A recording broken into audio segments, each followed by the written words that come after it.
Hi, everybody. We're back. So our next speaker, I'm happy to say, is Amy Jones. And all right, let's get the ladies set up. And welcome, Amy. I first met Amy last July or June in Expo Labrador, which I think was probably one of the very first in-person events that we went to up in Goose Bay. So over to you, Amy, for about 25 minutes or so. Then we're going to go on to Heather. And then there's going to be time at the end for questions. But if you have a burning desire question in between, you're good with that? Yep. So each of the ladies are good if you want to sort of, grab them right away for a question. All right. Over to you, Amy. Perfect. So as she mentioned, my name is Amy Jones, and I'm an outreach officer with Procurement Assistance Canada. It's part of Public Services and Procurement Canada. I'm based out of St. John's, but I serve all of Atlantic Canada through all the Atlantic provinces. So I'm here to speak today about doing business with the federal government, and I'm going to be followed by Heather afterwards with the provincial government. So first, a little bit of background on Procurement Assistance Canada. So it was created as part of Public Services and Procurement Canada, so PSBC, to support smaller and diverse businesses in the federal procurement process. So our role is to engage with businesses to assist and inform them on how to sell their goods and services to the Government of Canada and to work to reduce procurement barriers to ensure fairness in the process. We also look for opportunities to increase the participation of diverse businesses in federal procurement. We do this by listening to concerns, answering questions, helping businesses understand the procurement process, and helping them identify opportunities. We also partner with community organizations and offer assistance that is tailored to meet specific business needs. So during today's presentation, I'll explain the procurement process with the Government of Canada, how to register as a supplier, how to build networks, research and find opportunities, how to bid on opportunities, and where to find additional services and resources. So we'll start by talking about the potential opportunities. The Government of Canada spends around $23 billion each year by awarding over 500,000 contracts and making close to 2 million direct credit card purchases. So this represents a huge potential market. So you might not think that the government buys what you sell, but you may be surprised. So they buy the things that you expect, like military equipment, icebreakers, computers, things like that. But that's just the tip of the iceberg. So they also buy food, all types of training, exercise equipment, plumbing supplies, golf carts, bicycles, veterinary and health services, and so much more. So there's a very wide range, and there's a need for the types of goods and services that smaller businesses and social enterprises sell. So there are a number of procurement initiatives that aim to increase the diversity of bidders on federal government opportunities and help build a more inclusive economy by boosting the competitiveness and prosperity of Canadian businesses. The Better Buying Initiative includes modernizing procurement with a simpler and more accessible procurement system and advancing socioeconomic goals by creating more opportunities for equity-deserving groups. Better Buying is our plan to make procurement processes easier, faster, and more accessible for suppliers and buyers.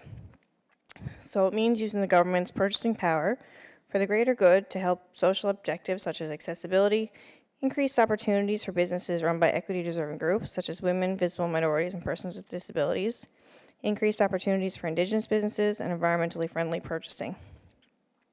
So PSPC's policy on social procurement also came into effect in May of 2021. Sorry. I have a little cough that won't go away sometimes. So this allows the department to create targeted approaches to include socioeconomic measures, including increasing bidder and supplier diversity in federal procurements. PSPC has also developed a supplier diversity action plan focused on increasing the participation of equity-deserving groups. It also includes consulting and engaging equity-deserving groups on the development of a new supplier diversity program. So PSPC is finalizing this new program in support of the policy and the action plan and is hoping to launch it soon. The procurement strategy for Indigenous business includes set-aside opportunities for Indigenous businesses and requirements for all government departments and agencies to offer a minimum of 5% of the total value of their contracts to Indigenous businesses. Green procurement focuses on integrating environmental considerations into the procurement decision-making process. For example, by setting specific targets for vehicle emissions, reducing plastic waste, and improving energy efficiency in federal buildings. And lastly, at Procurement Assistance Canada, we support these initiatives by working with the procurement community inside government and by providing support to businesses to help you find, oh, my battery's running low on this computer. Maybe Mariana, I think this is Mariana's laptop. Does she have a cord? Yeah, we support businesses to help you find, understand, and respond to contracting opportunities. Okay. Whoops. Oh. I went backwards somehow. So I'll just provide some background on the procurement process now. So in many cases, departments and agencies will purchase from the suppliers directly. Generally speaking, they have the delegated authority to buy up to $25,000 worth of goods, and this authority can be up to $2 million for services and $400,000 for construction projects. It's okay. Though many departments and agencies have internal procedures that voluntarily reduce this amount. For purchasing requirements over these amounts, departments and agencies work with PSPC as the main procurement arm of the federal government. So this is important for you to know because if you sell goods or services below these amounts that I mentioned, you may wish to directly approach departments and agencies themselves. So, in an effort to ensure fairness, a competitive process is used most often when procuring goods or services. Low dollar value procurement refers to contracts below $25,000 for goods and below $40,000 for services. So the majority of these contracts are awarded to smaller and diverse businesses using some kind of competitive process. This aims to get the best value for Canadians while enhancing access, competition, and fairness to businesses. So this is the area of federal procurement that's most like the way companies usually operate in the private sector, as it's built on identifying potential clients and building relationships. So for procurements over $25,000 for goods and over $40,000 for services, this is done through the solicitation of bids and quotes from potential suppliers using a variety of methods. The most common types of solicitation methods are requests for proposals, which include the specifications of the goods or services being solicited and describe the evaluation criteria that will be used to choose the winning bid. A request for standing offer is used to solicit standing offers. Suppliers who meet the evaluation criteria stated in the request become pre-qualified suppliers and holders of standing offers. So when a buyer needs to purchase goods or services on a repetitive basis, they may choose to establish a standing offer. It's an agreement with a pre-qualified supplier to provide goods and or services at prearranged prices under set terms and conditions when and if required. A request for a supply arrangement is used to solicit bids for the establishment of supply arrangements. Suppliers who meet the evaluation criteria become pre-qualified suppliers. Like standing offers, supply arrangements are not contracts, and neither party is legally bound as a result of signing a supply arrangement alone. However, a supply arrangement is used when there are variables that cannot be adequately defined in advance. For example, it can be used when we do not yet know what the statement of work or specific requirements will be, or when a fixed price cannot be determined for the good or service. So each tender notice will indicate the method of procurement being used.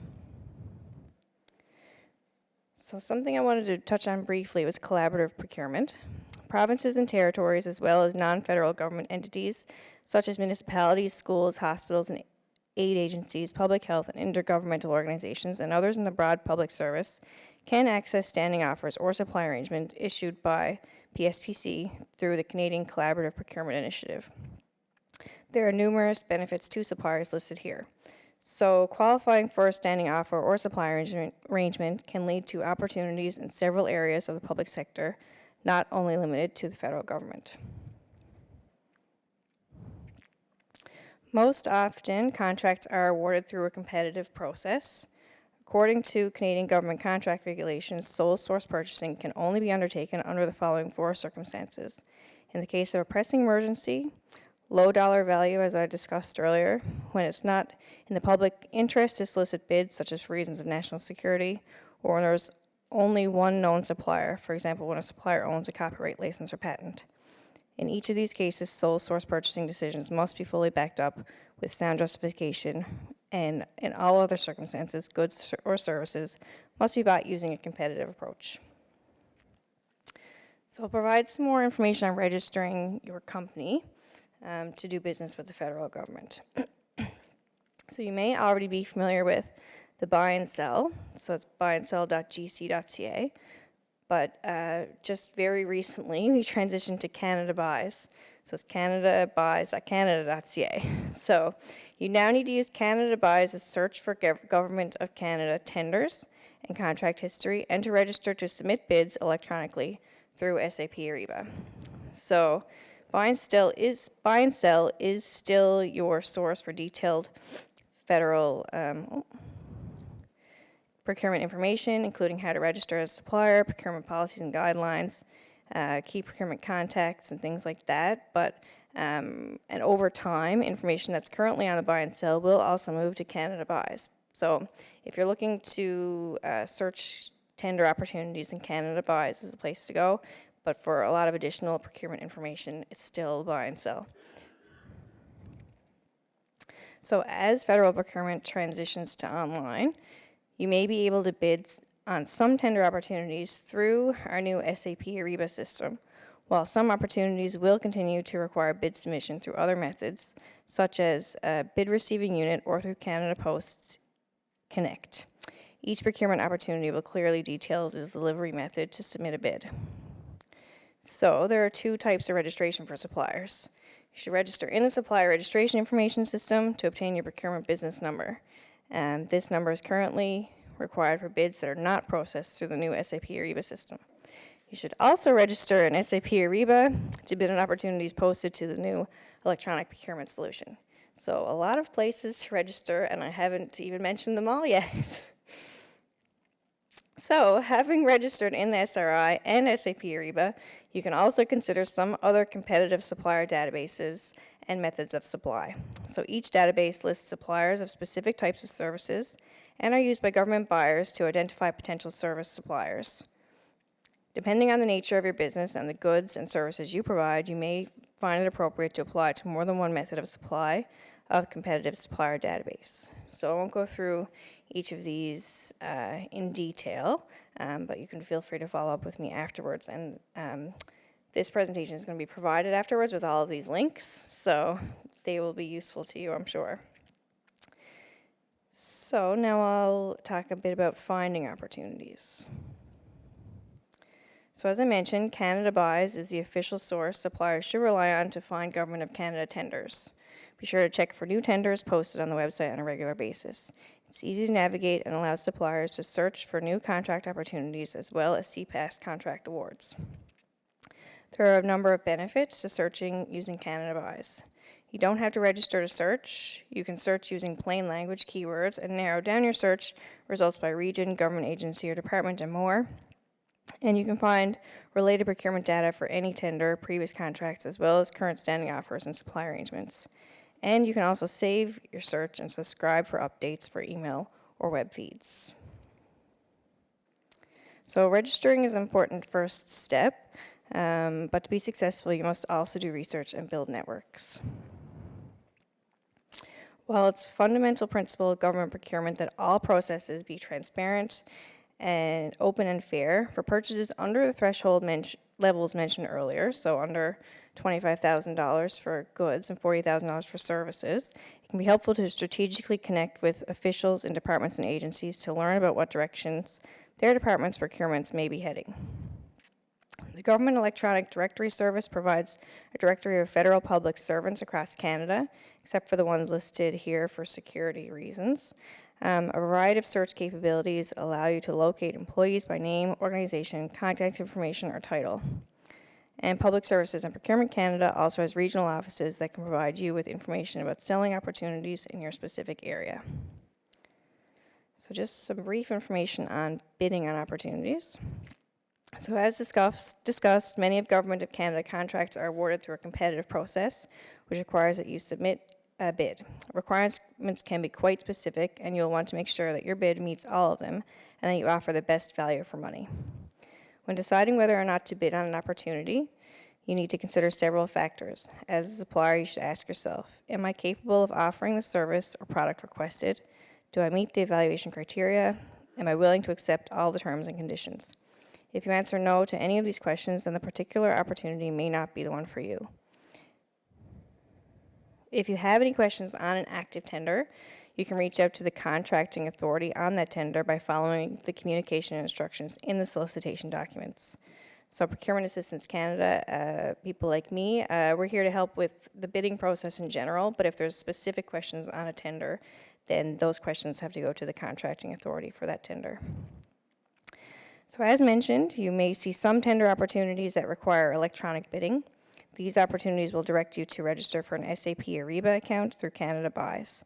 You can proactively pre-register for SAP Ariba in the event that a tender opportunity redirects you there so that you are already prepared. And you can register for free to view details and to bid online. So just a few notes on Procurement Assistance Canada and the services we provide. So we offer free seminars and webinars and one-on-one sessions to help suppliers understand federal procurement. We operate a 1-800 national info line for suppliers who have questions about the procurement process. We also have several self-service tools on our website, canada.ca/PAC, and we have a new coaching service, which I'll provide some more information on in a minute. So here are our webinars, and I've actually linked to the reference sheets here when you get the copy of this presentation. So we have various ones: doing business with the government, similar to what I'm doing right now, finding opportunities, bidding on opportunities, applying professional services, obtaining security clearance, and more. And so our new coaching service is for experienced bidders. It's open to businesses owned or led by equity-deserving groups who have had limited success bidding. It provides 3 hours of one-on-one coaching to help you find, understand, and respond to opportunities best suited to your business. So there are eligibility criteria that the businesses must meet for being part of an equity-deserving group. And there are PAC offices located throughout the country. And as I mentioned, I serve Atlantic Canada. You can see our national info line on our website here. We're a relatively new team here in Atlantic Canada, and Procurement Assistance Canada is staffing up to help with increasing diversity of suppliers in Atlantic Canada. So that's what people like me are here for. So there are many tools available to support you. If you need any clarification or any further information, feel free to contact me afterwards, and I'll be happy to assist you. And I'm going to answer questions after Heather's presentation. So we're just going to talk about a little bit today about how you buy from the government of Newfoundland and Labrador. Amy just went over the federal government, so now I'll touch on the provincial government. I tend to talk quickly sometimes. I'm trying to do better. Please put up your hand if I'm moving too quickly and I need to slow down.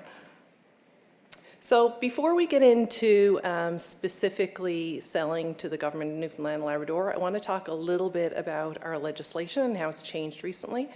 So we did introduce new legislation in 2018, and that really changed the way, in a big way, the way we buy goods and services. So we shifted from 30-year-old procurement that mandated that we do tenders only and buy with lowest price only, to shifting where we are now mandated to buy best value and mandated to ensure we get best value for government. So that was a big change and a real shift that we are still working through, to be honest. With that change from lowest price to best value, we have a whole new fleet of procurement tools that you'll probably see on our website whenever we're buying things. So as Dave mentioned, all these new RFXs that we have, because departments in line with that mandate for best value are now mandated to choose the proper procurement tool to ensure they achieve best value. And this new legislation also allows us to do things like social procurement, which we really just see as an extension of best value. So, and the other thing that changed is higher thresholds were introduced in the legislation. So this did two things. It allows for a more efficient procurement process. So in our legislation, best value is actually defined, and part of that definition is an efficient procurement process. And it also provides with higher thresholds. It provides for greater opportunities for departments to be able to direct their buying to certain businesses. so through a quote process. And then just as added background, all public bodies, just to make you aware, all public bodies within the province follow the Public Procurement Act and regulations. So this legislation I was just talking about applies to all public bodies. It's core government, health authorities, school boards, MUN, college, all municipalities across the province all fall under this legislation. So a bit about buying in government. So the Public Procurement Agency, which is where I work, is the central procurement unit for the provincial government. We do delegate that authority to departments, which is why you'll see, for example, infrastructure procurement still being done by the Department of Transportation Infrastructure, and also small, really small dollar value procurement are delegated out to departments. So when a department needs to buy goods, services, or construction services, the first thing they're going to do is to see if there's a standing offer in place. And Amy mentioned standing offers in her presentation, but a standing offer is basically a contractual arrangement between the province and a supplier. So we set out the terms and conditions, and then the supplier agrees to provide goods and services on an as-required basis for us. And those terms and conditions, and then the subsequent prices are set up in a contract through a publicly advertised competitive process. So some standing offers that we have in place would be things for fuel, for example, office supplies, building supplies, cleaning supplies. So we'll go out with an RFP for office supplies, for example, for hundreds of items.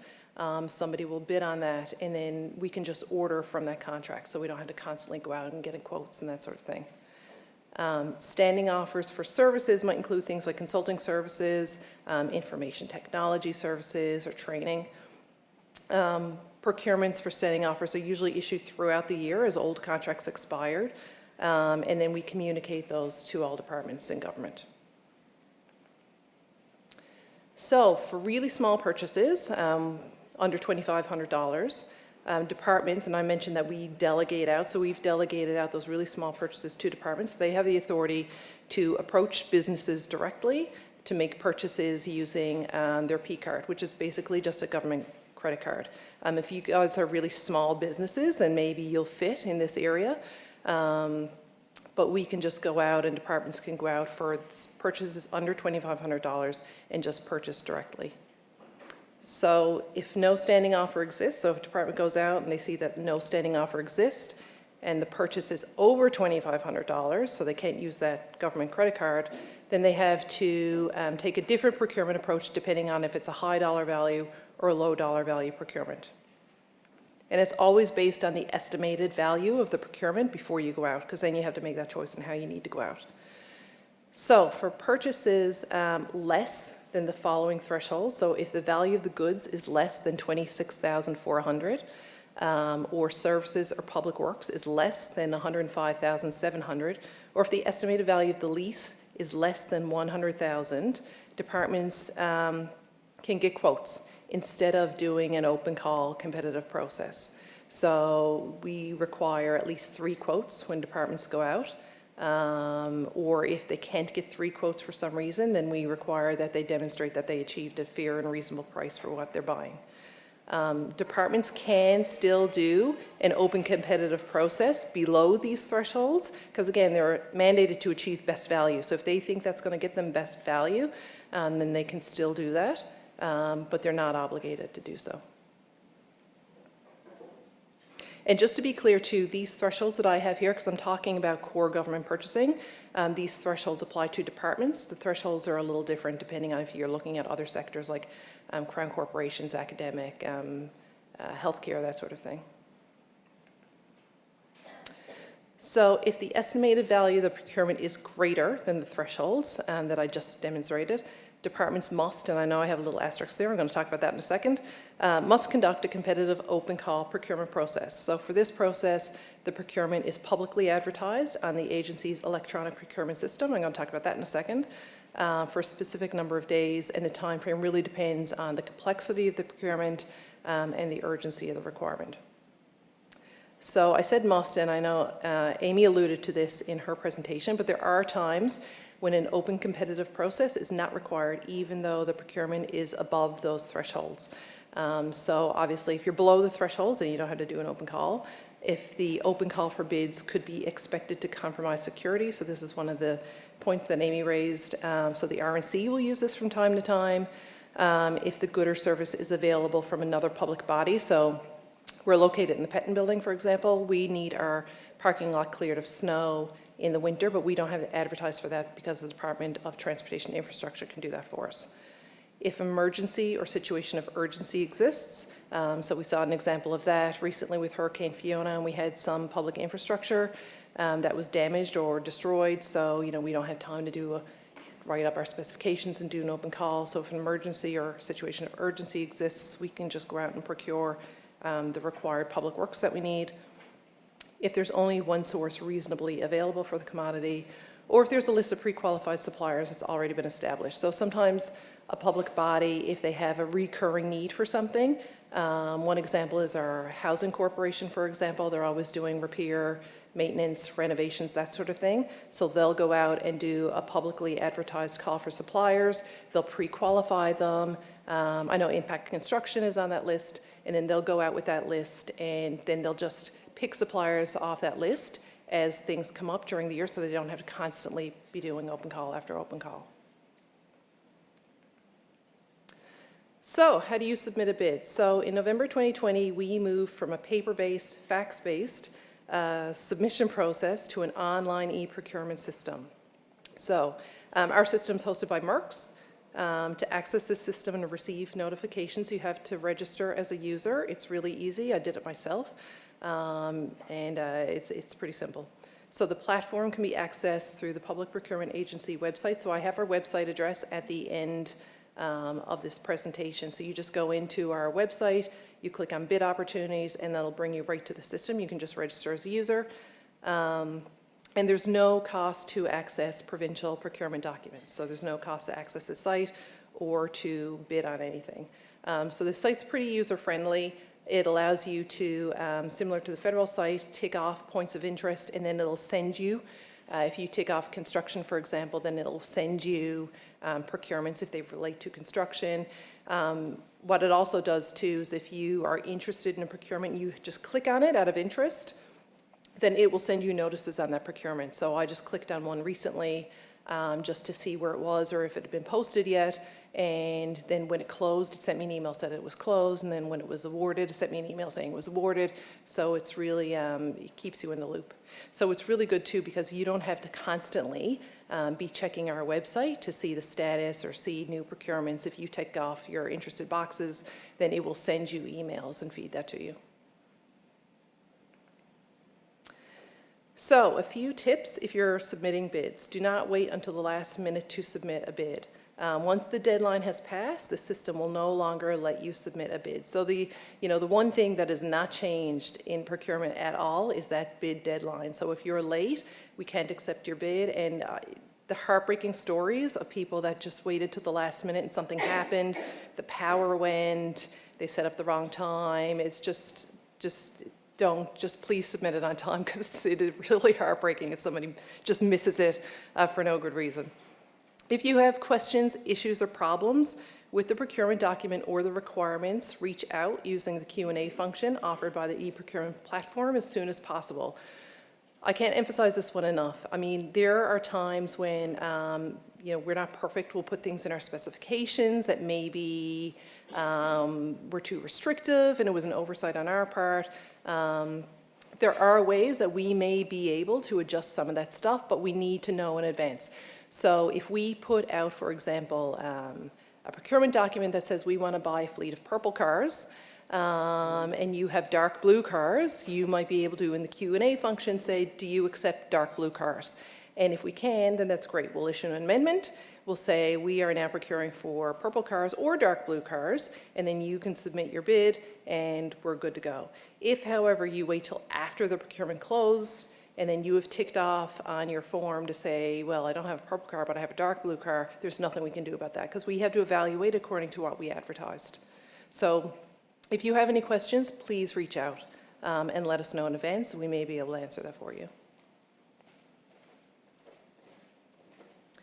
And the other piece too, which I know was raised earlier, please pay attention to the requirements listed in the procurement document. Sometimes vendors are unsuccessful just due to the lack of proper information.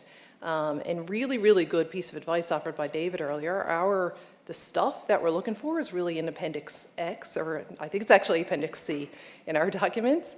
So if you want to go right to there and skip all the legal stuff, make sure you read the legal stuff after, before you submit your bid. But that's where the key to our stuff is located. So once we get all the bids in and it closes, following the procurement process, we have to evaluate the submissions based on the terms and conditions set out in the procurement document. As part of that evaluation, just after the pandemic started, we introduced a couple of measures to help support local suppliers. Increasing the thresholds was one of them that I mentioned earlier, but the other thing we did is introduce a local preference policy. So when we are evaluating now procurements, if the value of that procurement is below trade agreement thresholds, then we have to apply, and every public body has to apply, a 10% reduction to the price of a provincial supplier for the purposes of the evaluation. So that's part of our evaluation process when we're below trade agreement thresholds. Then after evaluating the bids, we have to award to the preferred supplier. And the preferred supplier is the one who submitted the lowest price, if it's a tender, or the one who submitted the highest or received the highest score in the evaluation process, if it's an RFP.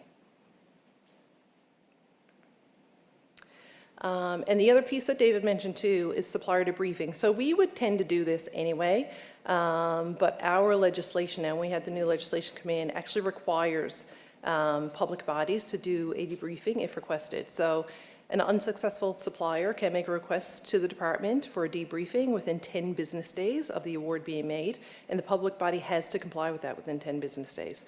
So again, I'd really encourage suppliers to reach out if you weren't successful. So the whole point of this process is to sit down with you and explain why you were not successful, to allow you to submit something, a better procurement document next time around. So, you know, I really encourage you to take advantage of that process if necessary.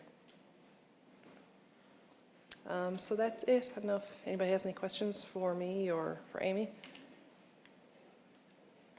So we'd like for you to both go over to the mics, because I think we're going to transition a presentation over here. So if you can go over to the last two, that'd be great. Yep, the last two mics are on. I believe I saw him turn those on. Yep, okay. All right, so this is pretty technical.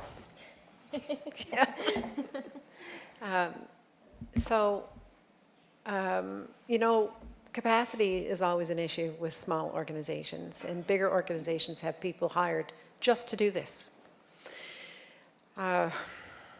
So it is challenging for a tiny organization whose expertise is not at the table, but you know, it's on the corner of a desk, right? So I think I can probably speak for some of the people in the room, is that we do a lot of this sort of stuff and it's literally on the corner of the desk in between all the rest of the stuff we do.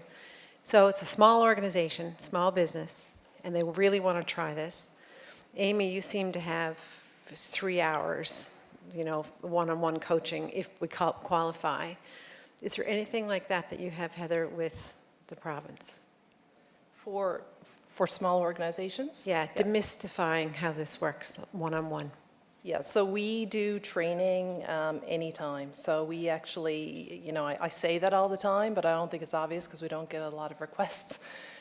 We work with M&L to do training, PMA to do training for municipalities.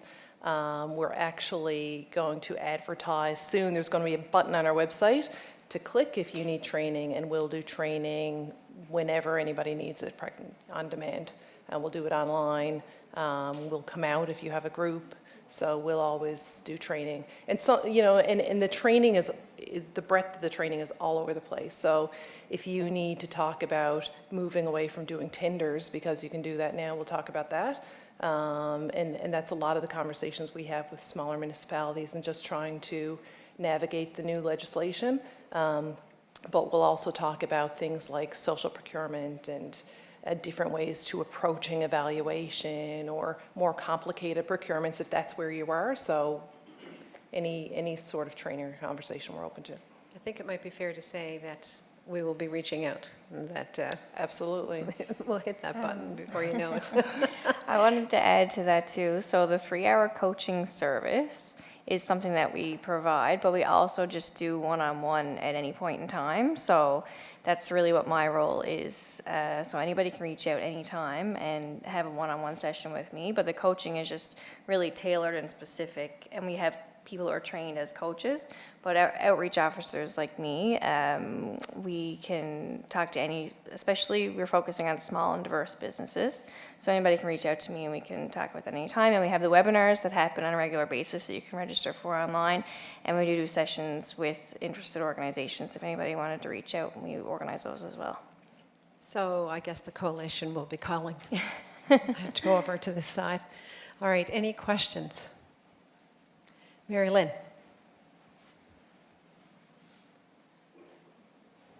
Hi, thank you. I guess the question a lot of people in this room would like to know is there any update or anything that you can say in terms of where the provincial government is at in terms of enacting our social procurement policy? So we're still working on it. We just finished, so we did online consultations. We just finished internal consultations, so we talked to all of our departments, and now we're doing external consultations. So we have submissions for some of you guys. We are meeting regularly. My calendar is filled up by the day to talk to some of you folks on this. So it's moving along. I don't really have a date yet, but I mean, you know, the other thing I mentioned too is when we brought in the legislation, you know, and it mandates departments achieving best value. So we can start doing social procurement now, but there's a learning curve, right? And we are still really working with public bodies on the shift in the legislation, let alone the social pieces, but we are starting to have those conversations around the table as well. So if there is a public body, and we have had some approach us and how to do some of this, we do talk them through that and talk to them about that and how they can do more. And I guess if I could take advantage and have a 2-for-1 here, my next question would be, you spoke about what is available in terms of supports if someone reaches out or if they're unsuccessful as a bidder, but do you foresee the government having a plan to reverse that and do some reach out to people who are coming to the table frequently and not being successful? Because we've seen that in the past with government where things aren't taken advantage of because the knowledge is not there.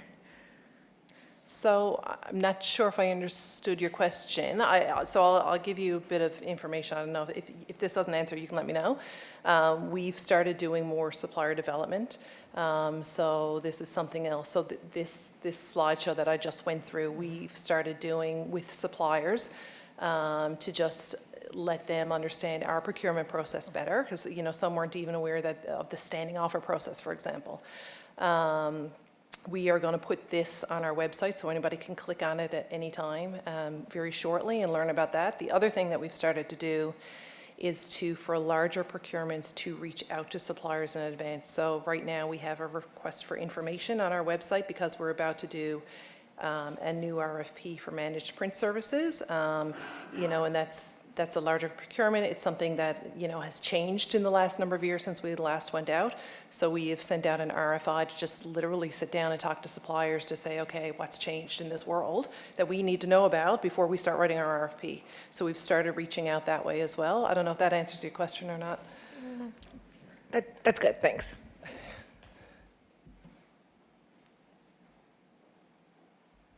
I'm curious about, oh, here we go. Here's one question, and then I'll park mine. Thanks. Is your application process fully accessible to all disability groups? And if it isn't, is there support to kind of navigate around that? So do you mean like the bidding?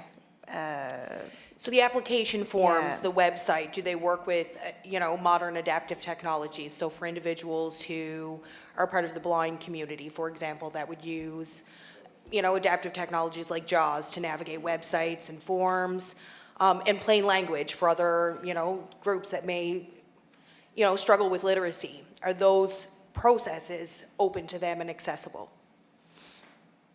That's a good question. I'm actually not sure from the federal government perspective how, I mean, if there are any issues with a particular tender, someone can always reach out to the contracting authority for that tender to talk about accessibility and everything like that. But built into the systems, I'll have to check on that for you, because I'm not actually sure, like, the specifics on that, to be honest. Well, and a lot of the websites themselves are not, that you can't navigate them using these tools, so you wouldn't be able to find the number. So sometimes that is a real barrier for business owners that have disabilities, that they can't even access the application process, so they can't compete Right, as a result. yeah. Yeah, and our system is online, so I know you can make things larger, but I don't know if there's anything else. The plain language, I mean, all of our templates tend to use the same language. I don't know if that's plain language, but again, any feedback we'd absolutely be open to. If there's another thing that's causing a barrier, I'd like to know what that is. Absolutely. I would encourage you reach out to Inclusion NL and Empower, and we'd love to help you. I think we're meeting with you guys tomorrow, I think. Cool. Not me. No, someone. That's excellent. One of the things that we run into, because we work in Indigenous communities, is that all the applications are in French and English, but they're not in Inuktitut, and that goes right across the Government of Canada. And so communities that are filling out applications, Inuktitut is the first language, English is the second, and they come against that brick wall all the time. And so it's not really meeting people where they are, and just in a language, that language piece of it. And we find that really frustrating. It's very frustrating for individuals. I have a colleague right now who's working up in Northwest Territories. He works normally here, and he's actually going to be the person working with social enterprises when he comes back in December. Ryan Peach is his name. So that's going to be his focus when he returns here. But that's something that he's talked about a lot, and up there was the language barriers. So we've talked about that as our team, actually, and we're going to look into that some more. Yeah, it's very, very important. And Yeah. You've got, upwards of 80,000 people in that huge Inuit Nunangat area, and that's my passion here. Mark and I deal with this all the time, right? But yeah, so it's not the first language. That's another, diversity piece of it that you have to look at. Years ago, when I worked with Melissa's department, which was, I don't know what it was called at the time. I went through 9 name changes with Department of Industry, Energy, and Technology, which is where Melissa is now, but I think it might have been INTRD at the time or some sort of like that. Could have been debit card, because that was one of them. We did reverse trade shows all the time. David mentioned reverse trade shows this morning. And I think that's a good idea, and it was really, really interesting to put the vendors in the room and then have, Josh would be there and I'd be there and Mary Lynn would be there. And then all the buyers from all the different departments and the Marine Institute, Memorial, and the hospitals, and Newfoundland Power, and all of these places would come to do this reverse trade show. It was excellent, because it was like, I didn't know you existed. Who are you? What are you about? And we had a lady that worked in our department, Dale. And she used to, I think maybe she's retired right now. She did retire. She did retire. I'm still not over it. Yeah. So it was a really good thing to be able to do that, because the buyers, there's localized buyers in departments that have these P cards and that can buy these small things, but they don't know who we are. And so is that something that if we wanted to do that for the social enterprise ecosystem, that you could help identify these buyers to get them in the room? Well, this is timely that you just brought this up, because we're actually hosting a reverse trade show in Halifax on November 17th. So that's something now that COVID has subsided, I guess. It's something that we're getting back into with Procurement Assistance Canada. So my Atlantic team is planning this one in Halifax for in a couple weeks, in a couple weeks. But yeah, for sure, reach out and we can talk about something like that, because we are going to continue to plan those, and it's exactly what you just talked about. Yep. It was ideal. I mean, ideally, you'd both be at it together, right? The market is so small here. Yep. That it would be great for you to both work together at that. So I'm going to the trade show, reverse trade show in Halifax, to suss out best practices in reverse trade shows so we can bring it back here and do one here. We actually had one planned with the other Atlantic provinces to be held here at the start of the pandemic, and it got canceled. And then our reverse trade show person retired, so, but we absolutely will be bringing that back. And it was very, very successful. You know, we did that, gosh, I think Dale did it every year for years, and it was excellent. It was a really, really good way. Now, certainly, you know, Stella's going to Halifax is not going to work when we're not going to ship the muffins from Hungry Heart to, you know, the rest of Atlantic Canada. There'll be one But here. there has to Yeah. be one That's- here. Yeah, there's, yeah. So we need to hold their feet to the fire on this particular piece, because I really think this has worked well in the past, right? Stay tuned. Stay tuned, excellent. And you know, it could be somebody the size of Seafair, because you have all kinds of purchasing needs as well. But so do us as social enterprises. So, you know, we also can work the booths as well, right? But it's getting those buyers in the room. And I don't know who they are anymore since I left that government position. But anyway, I think that's something that as the coalition we can probably work on. Josh, do you have a question? Yeah, I'm just thinking about the role of kind of aggregators and subcontractors in this world. And like, so in our world of food, for example, there'd be a lot of, if you wanted to do local food procurement, especially in Newfoundland and Labrador, you'd never have a single producer who could supply any sizable contract. You'd always be needing to aggregate that and roll it up. And that's been a barrier in our conversations with producers around this. I'm just thinking about the broader social enterprise sector. So say there were a big muffin contract from either the provincial or federal government. There's a bunch of different social enterprises that are doing muffins, right? You know, like it would probably be too big for, say, Stella's to take by themselves or Crust to take by themselves, whatever. So I'm just thinking of what does that look like, and particularly the kind of pre-approval process, or the kind of like going through this process of saying this organization can bid or is an approved supplier, when the, like, what does that look like if the supplier is mostly a contractor, or mostly a middle organization? Because you can imagine a situation where someone bids on a contract like that and then assigns the actual production to a few different groups within an ecosystem. And I think like within some of our subsectors, that's likely the model that would need to happen to meet any sizable contract. So I'm just curious, what does that look like at kind of at your end? Is that something, is there a way, or could an organization working like that mostly sat in the middle, be kind of on those approved supplier lists? Would they be bidding individually, kind of RFP by RFP? Any tips? Because it's something we're thinking about in food a little bit. So that's an excellent question. It's a piece that we're trying to work through. And we've thought a lot about it. So we're working on this social procurement policy. And there's, you know, it's a bigger piece in my mind. So, you know, we call it the policy. There will be a policy. I see the whole thing as more of a framework, because I think the policy is just one piece, and then there's other things. Some of the other things, you know, as you just talked about, is who are the social enterprises here anyway? Who are the Indigenous businesses? Who are the women-owned businesses? So I think that's something that we need to work on. That's not part of the policy per se, but it's, I think, part of a larger framework. I think what you're talking about is part of that framework too. It's something that we need to figure out how to make work, if that makes sense. So, and we have thought about this. So if we're going out for a big contract for food services, whether it's a university or whether it's hospitals, how can we work in the piece without offending trade agreements that requires some sort of local food purchasing? So that is a piece that we are actively trying to figure out.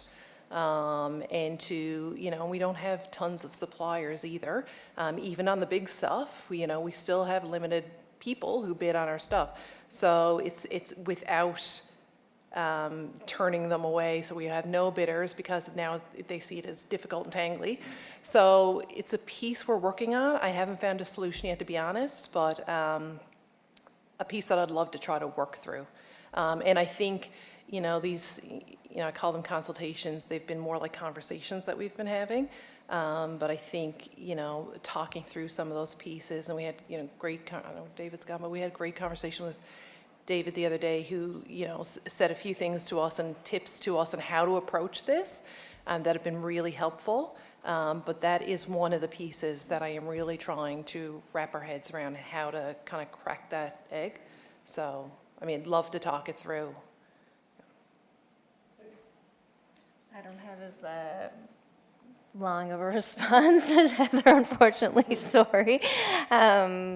We did have a women-led catering pilot project for Atlantic Canada. Since food is something that you were talking about, but I'm not sure on the details on how that pilot project went. I know it exists, so we can follow up afterwards if you'd like. And I know that we have smaller businesses work together often to form joint ventures, and will submit bids as that joint venture, or one will bid and then subcontract to others, but I don't have any more response than Heather on that. Sorry, we can talk about that further afterwards if you'd like. Any other questions? This is tangly. I love that word, tangly. It is tangly, there's no doubt about it. From my experience in working with government, when the buyers start working with an organization and they see their value, and whether you're ordering, food or whatever, there always is that inclination then to go back because the price is good, but the service delivery is better. And you can get it quicker, et cetera, et cetera. And what we find with supplier diversity, and I'm going to put my supplier diversity hat on, which, again, 20 years or so with women in business, supplier diversity piece of it, is that the smaller companies are much more agile, and they can respond quicker, and they can fulfill the orders quicker, and there is some social value in there. The one thing that David brought up, which was the community benefit agreements, is also the industrial benefit agreements with some of the major projects that are around, that, like Hibernia, for example, carved off women in general, which was really state-of-the-art at that time. But I think there's a lot of industrial benefits that are just being lost, because where do you find them? How do you access them? How do you learn that language? There's a whole language and narrative out there that most small businesses go, what's an IBA? Well, is that a new beer? They don't know, right? So there's so much to learn on our behalf, but it just seems to be, it can be very daunting for small organizations to sort of sort out piece by piece by piece, and then another 2 years go by and you still haven't been able to do it because it's on the corner of the desk, because we don't have that skill in-house. Anyway, I'm just musing, because I've been at this for a long time. Thanks. My question is for Heather. I'm Jacqueline Sullivan. I'm from the Employers Council. We've spoken on the phone, I believe, during the consultations. Curious your timeline around those consultations. You mentioned they're ongoing. Is there any expected timeline for those to wrap up? And a second question is, a lot of what we're talking about, I think, involves the need for, say, your department to be more proactive in identifying who the potential suppliers are here locally. Do you have the capacity to be able to take that more proactive approach? So on the timeline of consultations, I can't say for certain, and I don't mean to be vague. It's just that literally my calendar is filling up now. So we spent our summer talking to internal departments. Now we're getting out. So it's once we get through the people that we want to talk to, I guess. But I think Mark's my policy director. I think every day we're speaking to someone. I don't know how far we are through that list, but I think it's nearing the end. I want to say we're getting close. So the next, end of calendar year. I don't know if that's safe to say, Mark. Yeah, okay, I'm putting Mark on the spot. I apologize. So I don't know if that gives you a better idea. The list of suppliers, so I think that's an important piece to the bigger framework piece I'm envisioning here. And I think we are trying to find a way, because you're right, the capacity to keep that list updated, I'm concerned we don't have that, but it doesn't mean you can't do it. So for example, during the pandemic, we had a list of pandemic suppliers on our website, and it was a self-populated list. So that's how we made that work. May not be perfect then, but it's the way that we made that happen, given the capacity that we have. The other thing that we want to do is just work with groups that are already out there. So Coalition of Social Enterprises, work obviously with social enterprises, so we hope to tap into that group to get the list of social enterprises. And that may already exist. We are speaking, I think in the next week sometime, with the Newfoundland Labrador Organization of Women-Owned Businesses to see what we can do about them helping us generate a list of women-owned businesses. I can't remember who we're speaking with now, but I know we're speaking with someone else next week who I think has access to a list of Indigenous businesses. So it may be too much for us to keep up because we may not have the capacity, but the lists are out there.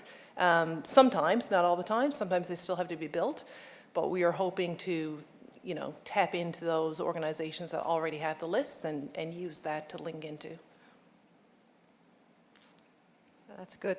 That's a good point, because NLO would have their members, but it's only the members that are going to show up on the list, and there could be other women-owned businesses that are not members of NLO. Right, and Right? that's exactly what we're trying to work Yeah. through. Yep. The Natsiavut government, for example, you're probably dealing with Christy Shepherd, who's the director up there, and she has a list of Indigenous businesses throughout the Natsiavut. So those are really important relationships to have, but it's also the people that are not on the list that somehow have to self-identify. Mark, maybe it was you that we were back and forth. Was it about the survey? It was. So I saw that this survey, and I just reached out, and Mark sent me the survey. So if I give you the mic, can you just talk about that survey a little bit? Is it closed? It is, but we can provide the link. Okay, so hang on, talk about this, because I filled this out just a couple of days ago. Yeah, so just alluding to what Heather had mentioned in terms of our previous online consultations, we provided a survey, and if anyone would like and didn't have an opportunity to complete that in the spring and would like to complete it, you can certainly reach out to me, come talk to me after at the break, and I can certainly provide you with the link and email you the background documentation that goes along with it. And we'd love to hear from you. Thank you. It had some pretty thought-provoking questions, but very subjective type ones. Why is this important? What would make this better? So yeah, so that's great. I'm really glad that I put that link together from an email to her boss, Mark. That was great. Melissa. Thanks, Carolyn. So my name is Melissa. I'm here with IET, which is Industry, Energy, and Technology. But I actually used to work for NLO, which we are meeting with this week, so the Organization of Women Entrepreneurs. So in 2016, or 2014 to 2016, when oil and gas was super hot, and we had a lot going on with supplier diversity, I was the supplier diversity coordinator with NLO, and part of my job there was creating a database, supplierdiversitynl.com. I've been working with NLO because I'm the only one that remembered the password. I actually did have it written down in one of my old books that I hauled out. So they're trying to resurrect that database. And I would maybe encourage people here in the room, like the coalition, we went through a lot putting that database together, working with Blue Drop. So the infrastructure is there, and it is trying to be resurrected. So maybe that's an avenue that you can all work on together to have a one-stop shop. That was the goal. It started with women-owned businesses, but then we were working with CAMZ to kind of expand to Indigenous-owned businesses. But I think just in general, the whole social aspect can probably be logged in one place. So that would make everyone's lives easier. Instead of reinventing the wheel, I'll let Jennifer know that I just offered this up. But, it's out there. Anyway, Heather, I'd like to chat with you later as well, just from an IET perspective and our involvement in the social procurement policy. Yeah, we've worked with some of your folks on some of this, so yeah, absolutely. Great, thank you. Excellent, Melissa. Thanks for bringing that up. I had a thought, and now it's gone that fast. Any other questions? Kate?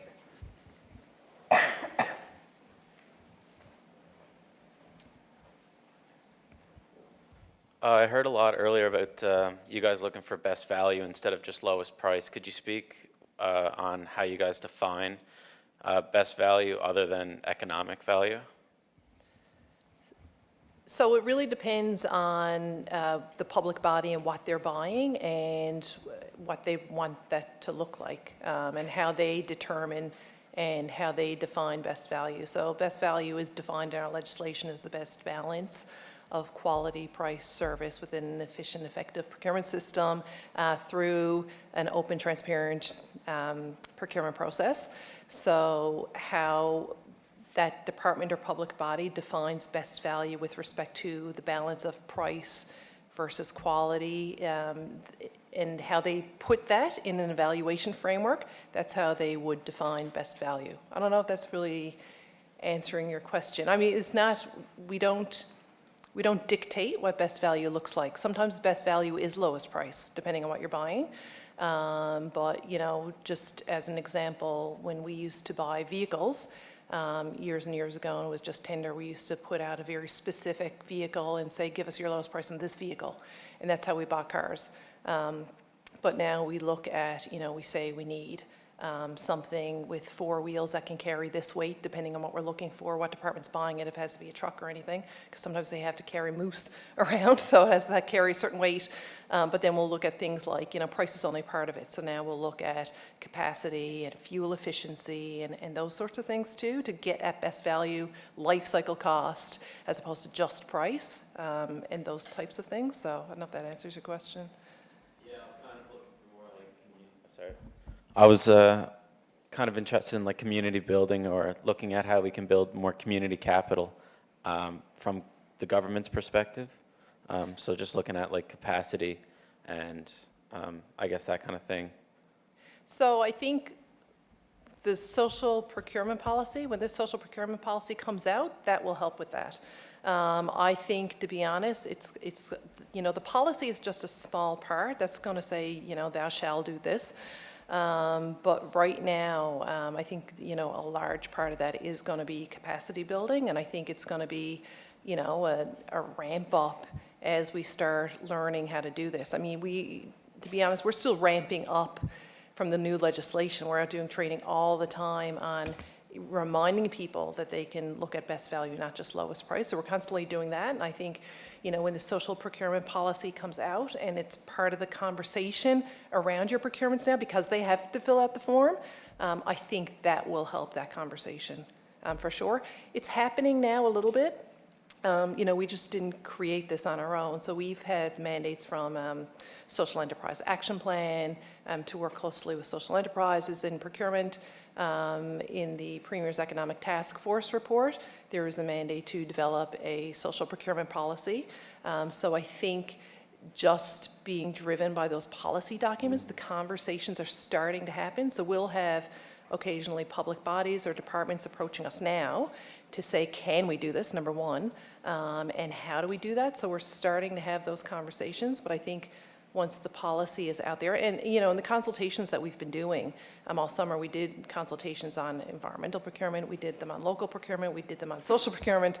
So that's part of the questionnaire you're talking about. That was part of our online social procurement consultation, was that questionnaire. But I think the fact that they've been out floating around have started some conversations too. But hopefully once the policy comes out, that'll, you know, shift it into a different gear. Okay, I remembered my thought. So there's certification as diverse suppliers. There's a variety of ones available in Canada, whether you're a member of the Canadian Aboriginal Minority Sector Council, CAMC, or the Women in Business. There's a women's one. There's a variety. David's organization, Buy Social Canada, Smart Ice, for example, and I believe Choices for Youth,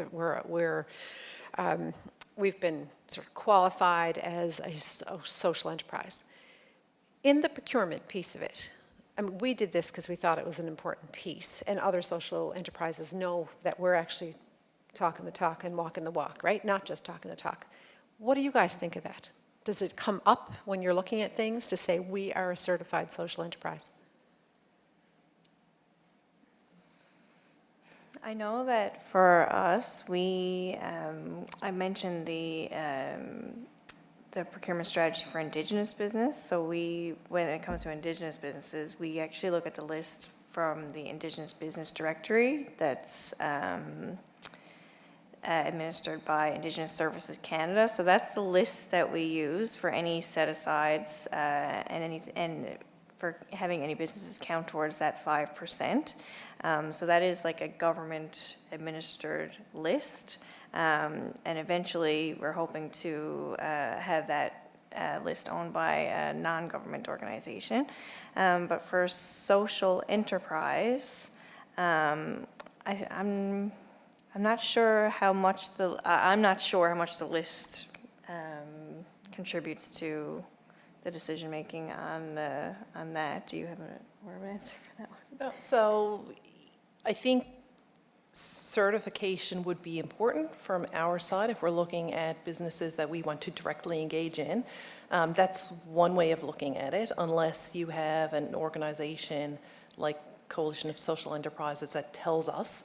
That's what I meant about, somebody already having a pre-populated list that we can turn to. So we would trust the coalition if they told us that someone was a social enterprise. Similarly, we would trust NLO if they told us someone was a woman-owned business, or New Nazi of government if they told us that someone was an Indigenous-owned business. So I think certification is important. I don't know if it's the only source, if we have another body that is kind of stamping them to say that that is one of those organizations. So, but I think that would be important going forward. I mean, I think that, like I said, that's another part of the piece that we need to look at is identifying those businesses. So when you have departments who are now under this social procurement policy wanting, especially if you're under thresholds, to direct their business to whether it be a social enterprise, woman-owned business, or Indigenous-owned business, depending on what their mandate is, that they are able to have a good list of those businesses. I think it's safe to say that, and I'm not trashing Enloe because I'm a big fan, but you can buy a membership in different organizations without proving anything. Yeah. When you look at the certifications like Buy Social Canada or with CAMSI, they go into your governance documents, they go into everything to see that it's 51% or more run, managed. So it's a different level of certification versus a list that's being provided. So I just thought I'd throw that out there because it is different. It's totally different. And if you're not certified by Buy Social Canada, you might want to look at it. It's not that expensive. I'm giving David a plug and he's not even in the room. So I agree it is very different, very important, but I'm open to where we could get a good list. Yeah. I don't know what the certification process looks like. I know I went to a conference once and they were talking about how to certify if you're a woman-owned business. And it looked like a lot. The one that I was looking at looked expensive. If you're a social enterprise and you're going through Buy Social Canada, it's probably not looking like that. I don't know. But, we're just open to where we can get a good list. And I mentioned Enloe and stuff, but I'm not saying that that's the only source or that is the source, or I'm just giving examples of other people that may have lists that, we would feel comfortable with. If they say it's this, then it's this. So it's just something to think about. Yeah. And if you go on the Buy Social Canada website, you can actually go on and you can see who's certified in what region across Canada, including Atlantic Canada. So it's very interesting. But it is a level that is a verified level, I guess, having that. Aon, no, did you have it? Yeah. Hey, Heather, Dave, thanks for your presentations. I want to build upon, I think, Dave, it was your question around defining value. And so we've talked about value a lot, and particularly today in the context of social procurement. I think one of the things that we come across sometimes in that value definition is it's not explicit in the RFP. And so the RFP may state value-based or state certain approaches or philosophies, but the value isn't often clearly defined. And so as a supplier, you're kind of trying to state what value you think your solution may bring to this RFP. But then you're not sure if that's actually how it's being evaluated, right? And so you're trying to fit into this philosophical framework, but there's a lot of ways to answer that. And I think coming to some agreement on that value definition early on in specific types of procurement spaces or specific types of products is really useful. But to use Caroline's word, it can be tangly because sometimes the folks who may know what good value looks like may be the suppliers. And so how do you do that engagement early on before the procurement actually happens? Or if procurement is delegated to a department, how do they have space to engage with a list of suppliers to understand how should they articulate value in that Schedule A specifications beyond what you would typically specify? So just curious if you have any thoughts on that and how to make sure the way value is pitched by suppliers actually aligns with the way it's being interpreted by the evaluators. Yeah, that's a really good question. I think especially if you're, you know, in a world where you're doing more value-based procurement, and there are numerous definitions of what that is and what that looks like, but just it's a new area. Just for some background, essentially, you know, that's a way of going out and procuring solutions to things. You go out and you don't, you know, we typically, especially in government, buy stuff. And we predetermine what that stuff and what those solutions look like. If you start getting into value-based procurement, you're really procuring for solutions, or you're procuring for a certain outcome, and you dictate what that outcome you'd like to see, but you don't predetermine what that solution is. So you let the supplier community come in and give you potential solutions, and then they're evaluated. And sometimes it's an iterative process. Sometimes they come in with solutions, and then you craft it down to something tighter, and then you go back out and say, okay, this is getting closer to what we want. Everybody bid on this. So there are a number of ways to go about it. And then it is hard, though. So the tangly part is then how do you evaluate that when it is so sort of open-ended? And then I guess to your point, how do you have the conversations with the people buying the stuff in the first place that says, you know, even before you go out, did you think about this? And I think, you know, to be honest, I think part of that, it's going to be part of our, you know, like I said, we're working on a supplier development piece, kind of, you know, ongoing in conjunction with all this stuff. Part of our commitment in the agency going forward is going to be a commitment to talk more closely with suppliers for larger procurements. So I mentioned we've already started doing that now. We went out and we procured a new P-card provider, for example. We did an RFI before that. We're doing managed print services right now. We're doing an RFI for that. And the purpose of that is to sit down with the vendors to have conversations on what's out there, what should we be looking at, that sort of thing. So I'm hoping that by us doing that and leading by example, it will, you know, provide other public bodies, put them in that headspace to have those conversations. But sometimes we get suppliers reaching out to us too, to say that we have a different approach to X, Y, or Z, or did you think about this? And we'll have those conversations. So, you know, we're completely open to talking to suppliers in the province or other public bodies, or so. I don't know if that helps. Excellent. Well, thank you very much, Heather and Amy. This has been, the questions are always where the magic comes out, right? Lots of really interesting questions and responses. So I really appreciate you being comfortable enough to be on the hot seat for non-scripted questions.